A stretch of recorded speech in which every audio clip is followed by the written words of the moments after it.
Përshëndetje të nderuar miq, përshëndetje të dashur ndjekës. Ja ku po ritakohemi sërish së bashku në kanalin Monitor TV për të komentuar një ngjarje që ka krijuar në fakt diskutim brenda shtëpisë.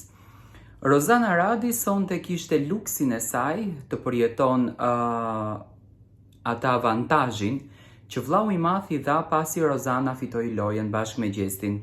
Gjesti kishte në shtëpi DJ-n e tij, ndërsa Rozana duheshte për 24 orë, do me thënë nga sot deri nesër në drek, banorët të bëjnë çfarë të doj Rozana. Dhe Rozana si pjesë të parë përzgjodhi që të gjithë shunat të shndrohen në goca, do me thënë të vishen si goca, gjë të cilën e keni parë.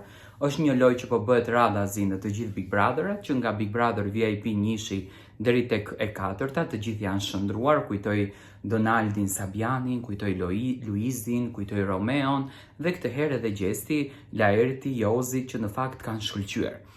Një moment i cili krijoi diskutimin në shtëpi ishte puthja në bus, një puthje skenike, nuk ishte ndonjë puthje që të komentohet kaq shumë, e Gjestit edhe Laertit.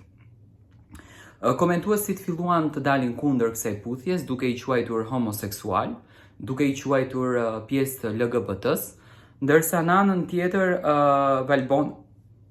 Valbona është ndjer e ofenduar dhe është ndjer e mërzitur si mundet një burr 51 vjeç, siç është Laerti, të puthën Gjestin në bus, domethënë të bëjnë skena të tilla. Gjesti i thonte që nuk është një gjë e tepruar, ne kemi bërë diçka shumë skenike.